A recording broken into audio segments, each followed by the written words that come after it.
This video was brought to you by Brilliant. Hello friends, my name is JJ, and one of the biggest stories here in Canada at the moment is this issue of Chinese interference in our last two elections. Over the last few months, the Canadian news media has been publishing a number of very sensationalistic stories about an apparent plot by the Chinese government to help Prime Minister Trudeau win re-election, supposedly because they view him as a better ally than the opposition Conservative Party, which has been making anti-China rhetoric a pretty big part of their brand these days. Anyway, these stories generated a lot of interest, as you might imagine, and the Trudeau government faced a lot of pressure to do something. And in March, the Prime Minister agreed to do something. He appointed a guy named Dr. David Johnston to get to the bottom of these allegations. And I find what happened next to be an interesting little case study of a certain theory of Canadian identity and culture, namely the Canadian theory of deference to authority. But before we get into that, let us just hear a quick word from today's video sponsor, Brilliant. Hello friends, so this video was indeed brought to you by Brilliant, the wonderful STEM education website. Do you ever feel self-conscious about the gaps in your knowledge? Like that there are certain important topics in this world about which you know nothing, but you're also afraid to start learning because you are worried that you are so far behind that even a beginner book would be too intimidating and boring. Well, Brilliant exists for people like you. Their online courses are extremely user-friendly and have an intimidation factor that is basically zero, meaning that even if you are an absolute novice to topics like physics or algebra or AI, you will still be able to find their courses easy and enjoyable. This is because they tend to be very visual and gamified with short, interactive lessons that get you to learn by doing, pushing, pulling, dragging, dropping, and all the rest of it. No boring walls of text to read here. I had long wanted to get a better understanding of how computer coding works, for instance, and now I do, because I did their cool little course where you had to code this little drone character to move to these different colored barns. Forgive me for dusting off an old chestnut, but Brilliant really knows how to make learning fun. And if you want to have fun learning, why not head over to brilliant.org/JJ for a 30-day free trial. And the first 200 who sign up will get 20% off Brilliant's annual premium subscription as well. Brilliant, the best way to learn. So, deference to authority is a term used to describe a tendency to trust and accept the words and actions of established authority figures without a lot of criticism or pushback. Among cultural theorists and anthropologists, it is common to argue that some peoples and cultures are more deferential to authority than others, and that this may in fact be one of the main variables that distinguishes cultures and people from each other. So, for example, Catholics are often stereotyped as being more deferential to authority than Protestants, and Japanese people more deferential than Americans. And of course, in these cases, the explanations seem straightforward enough. The Catholic Church is organized in a very top-down sort of way compared to the Protestant churches. The Japanese have a history of living under much more oppressively hierarchical governments and social codes than Americans, and so on. Canadians, for their part, are often described as being in the high deference to authority camp, often by Canadians themselves. But you don't have to take my word for it. Here are a few random quotes I plucked from the pages of Canada's biggest newspapers. Collectively, Canadians defer to authority without coercion. There is a deference to authority that exists in Canada. By our nature, Canadians tend to defer to authority. Further proof of Canadians' passive and polite deference to authority. Canadians are generally unduly and dangerously deferential to authority. We defer to authority. And so on. If we were making a list of the top cliches of Canadian conventional wisdom, this one would be near the top. I remember when I was growing up, there was even this joke you would often hear that went like this. How do you get 100 Canadians out of a swimming pool? Say, everyone out of the pool. And from this perspective, the Prime Minister's decision to appoint Dr. Johnston as head of a fact-finding investigation into allegations of Chinese interference in Canadian elections makes a lot of sense. Dr. Johnston, after all, is basically a Canadian authority figure par excellence. It is hard to even fully describe what he is aside from a professional Canadian authority figure. Born in Ontario and educated at all of the best schools, Johnston worked as a professor as a young man before climbing through the ranks to become president of two of Canada's most prestigious universities. During his decades as one of the grand dames of the Canadian academic establishment, Johnston was appointed to all sorts of high-profile boards and commissions and things in both the private and public sector. The government gave him all sorts of medals for being such a great guy, and in 2010, he got the nation's highest honor of all when he was made Governor General of Canada, the British monarch's personal representative on Canadian soil. Wow. As independent special rapporteur, David Johnston brings integrity and a wealth of experience and skills, and I am confident that he will conduct an impartial review to ensure all necessary steps are being taken to keep our democracy safe and uphold and strengthen confidence in it, Trudeau said. Trudeau's entire handling of the China affair to date, in short, has rested heavily on the premise that if he could find an impressive enough authority figure to look into the matter, the public's anxieties could effectively be put to rest. They would defer to that guy's authority, in other words. When the American War of Independence broke out in 1776, a significant chunk of Americans, maybe as high as a quarter, were opposed to it. After the war was won in 1783, many of these opponents, called Tories in the political language of the time, moved back to England, but somewhere around 45 to 50,000 of them fled to the part of North America that was still under British rule. The collection of colonies we now call Canada. This wave of Tory migrants greatly swelled the population of the Canadian colonies, which up until then had relatively few people. In Canadian parlance, they became known as the Loyalists, with 1783 at one time being seen as Canada's symbolic founding date, the same way 1776 was for America. In 1983, Canada celebrated the 200th anniversary of the Loyalist landings, with festivities in some of Canada's oldest cities and a royal visit by Prince Charles and Princess Diana. The Loyalist migration has long been cited as evidence justifying a certain theory about the kind of society that Canada is and was supposed to be. It is a heavily ideological theory that defined the Loyalists in terms of the Tory political agenda, which is to say the Loyalists are taken to be a people who loved being ruled by the British Crown more than they loved independence and democracy,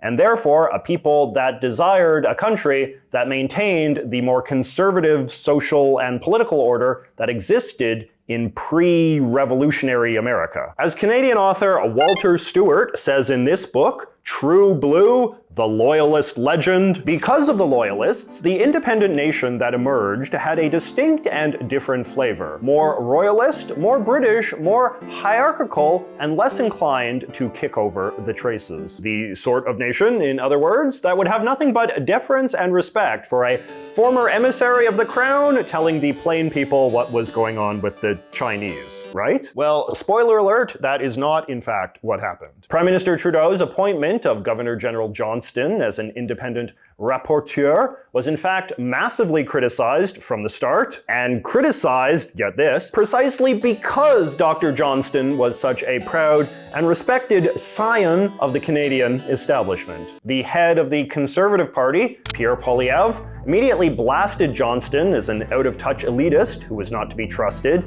in part because he was too close to the Trudeau family. The Trudeau family, of course, being another great pillar of the Canadian establishment.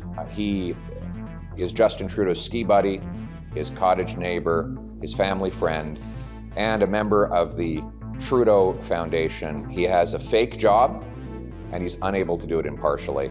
A scornful term you read a lot in the editorial pages in reference to Johnston was Laurentian elite, which is a phrase you sometimes hear in this country, referring to the idea that Canada's ruling class consists of a small clique of friends and families in the Laurentian region of Canada, which is to say the Toronto, Montreal, Ottawa part. On May 23rd, Johnston released his report on the state of Chinese interference in Canadian democracy, and he basically concluded that much of the media's reporting on the issue had been been overblown, based around facts that were either presented out of context or could not be independently verified. He said he was confident that the Trudeau administration had acted in the appropriate way whenever instances of attempted Chinese election meddling were brought to their attention, and that no serious harm to Canadian democracy had been done. For all of the skepticism that greeted Johnston's appointment, the release of his report only made things worse. The opposition New Democratic Party moved swiftly to introduce a motion in Parliament demanding Dr. Johnston be immediately fired from his job as special investigator, saying they had no faith in his credibility. The special rapporteur can no longer continue to do his work. In his place, the NDP called for a public inquiry into Chinese interference, with the investigation being conducted in an open, public forum with witnesses giving testimony on live TV and all of the rest. In other words, a system where Canadians wouldn't simply have to take some retired university president's word that everything was above board. The parliamentary motion passed easily, with only Trudeau's party opposed. David Johnston is an eminent Canadian who has served this government and this country for decades. As I film this, Dr. Johnston is trying desperately to hang on, but his reputation appears to be in tatters. He is very opposed to this idea of a public inquiry, and seems genuinely taken aback that people have regarded him with such suspicion and derision, that they have been so unwilling, in other words, to defer. Some of the great mansions of the members of these elite groups are still standing today as evidence of the wealth they were able to accumulate. In the late 18th and early 19th centuries, the Loyalist legend helped justify the creation of a government in the Canadian colonies that was deeply regressive and anti-democratic. Power was concentrated in the hands of a small, unelected council of men who advised the British-appointed governor. These were usually men that had come from very well-off Tory exile families, wealthy landowners, clergymen from the Church of England, aristocrats from the lesser nobility. These were the sorts of people that Canada's colonial governments existed primarily to serve. Canadian history books often refer to this political system as the family compact regime, though I have always liked this line that this one guy used, where he referred to the Governor's Council as the 12 old ladies. This system ran Canada for about 50 years, but as the years went on, it became increasingly unpopular with the Canadian people. By the 1830s, there were literal armed uprisings all across the Canadian colonies against it. The growing Canadian middle class, the doctors and lawyers and businessmen and those sorts of people, had particular disdain for it, and many of the leading Canadian intellectuals of the time were quite open in calling for an American-style democratic system of government instead. In the 1840s, Britain finally bowed to popular pressure and permitted the Canadian colonies to be run with a form of parliamentary democracy that is not terribly dissimilar from what's used today. I declare the motion carried. So, a big part of the reason why the 12 old ladies style of government didn't work was because the Loyalist myth was bunk. Canadian historians now generally agree that most of the people who fled the American Revolution didn't have Tory politics as their primary motivation, but were simply worried about the consequences of the American Revolution in a more broad, personal, and practical way. They were shopkeepers worried about business, young families worried about safety, ethnic and religious minorities worried about persecution. No one really knew what America's post-revolutionary government would be like, and many feared the worst. There was some post-revolutionary violence against Tories in the United States, but obviously nothing remotely on the scale of what was seen in the aftermath of revolutions in places like France or Russia or Iran. And since we now know that America wound up being a mostly safe and stable democracy, at least from the perspective of the sort of white people who comprise the majority of the Loyalists, it is easy to look back and judge the Loyalists for being overly paranoid. But the fact that their worst fears were not realized does not mean that we can't at least sympathize with their logic. As the Canadian author Will Ferguson writes, most Loyalists weren't as much Tories as they were anti-revolutionaries, and there are always plenty of good reasons to fear a revolution. Were some Loyalists true believers in the cause cause of undemocratic rule by governors and aristocrats? Sure, but many others were perfectly fine with democratic government, which, we should remember, already existed in some form in many of the British 13 colonies. The problem with Canada's post-1783 government was that it granted way too much political power to the most ideologically regressive faction of the Loyalist population, who in turn used that power to create a deeply self-flattering, self-justifying mythology about themselves and the supposedly inherent character of the people they ruled. And even though these guys were eventually removed from power, the myth they helped perpetuate about Canadians being a passive people with an almost childlike trust for any and all authority figures still survives as a part of Canadian culture to this day, particularly within the circles of the so-called Laurentian elite we mentioned earlier. As you saw in those newspaper quotes, respectable people still cite the deference to authority cliche all the time as some obviously self-evident fact about the nature of Canada, rooted in our Loyalist past. And they do this even though a glance at basically any era of Canadian history, even the Loyalist era, I think pretty clearly indicates that this country's culture has been defined as much by resistance to authority as blind deference to it. Now, modern Canada is obviously a mostly stable and prosperous country, inhabited by a mostly satisfied middle-class population. And one of the main characteristics of a middle-class population of that sort is some degree of conservative defensiveness towards the existing social order. Authorities tasked with upholding that social order, in turn, like cops and doctors and businessmen and judges and so on, generally enjoy public respect to the extent that they are seen as protecting a social order that is worth defending. But that said, Canada is also a large and diverse country in which the status quo can be expected to routinely fail some segment of the population from time to time. And I think it is pretty clear that middle-class Canadians have never been particularly shy about contesting the power of authorities whenever that happens. It is a historic phenomenon that's been seen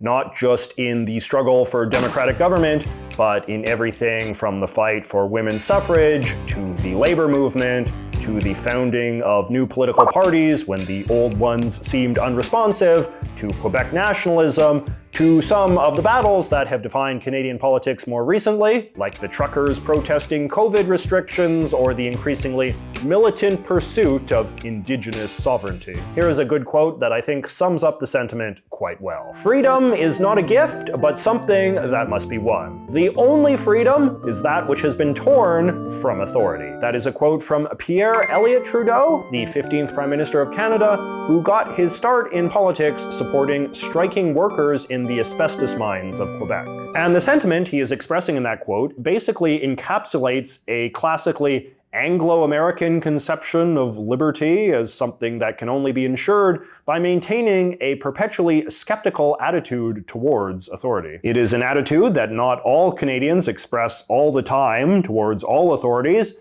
but still one that I think manifests in our culture often enough to make it, in my opinion, a better description of our national character than a dangerously deferential people or whatever. In short, any Canadian authority figure who comes along and just takes it for granted that his status as an authority will be enough to get everyone to fall in line is making a dangerous miscalculation. And it's why I think that for all of his titles and medals and glowing reputation within the Laurentian elite, Dr. Johnston is actually a bad Canadian authority figure because he has failed to grasp this simple fact about the country that he has spent so much of his life trying to serve. David Johnston just days ago faced opposition MPs demanding his resignation. I will continue to invite disagreement on my recommendations, but will not be deterred from completing my work. That changed late Friday with a letter to the Prime Minister. My objective was to help build trust in our democratic institutions, he wrote, but he added, given the highly partisan atmosphere around my appointment and work, my leadership has had the opposite effect. I am therefore tendering my resignation.